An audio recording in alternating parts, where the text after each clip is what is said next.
Növbəti 2 il ərzində biz yaşıl enerji inkişafının konsepsiyasını inkişaf etdirəcək.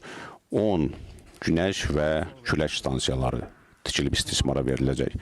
240 megawatt külək enerji stansiyası 2025-ci ilin sonuna qədər istismara veriləcək.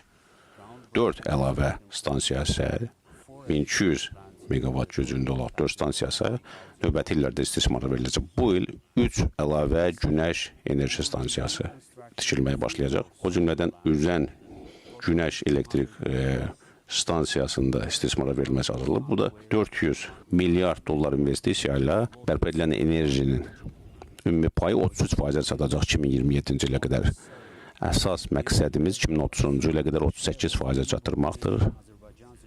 Növbəti 5 il ərzində 6 giqavatlıq yaşıl enerji potensialı inkişaf etdiriləcək. Həm sahildə, həm dənizdə 4 giqavat enerji ixrac ediləcək.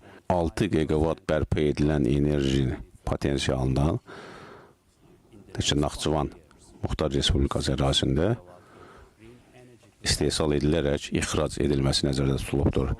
Bu kontekstdə Naxçıvan və Xəzər Dəniz Azərbaycan sektoru çox böyük külək enerji resursları təqdim edir yaşıl enerji sektorunun inkişaf etdirilməsi üçün. Strateji vizyona uyğun olaraq Azərbaycan Respublikası Prezidentinin ölkə yaşıl enerji istehsalında lider ölkəyə çevriləcək.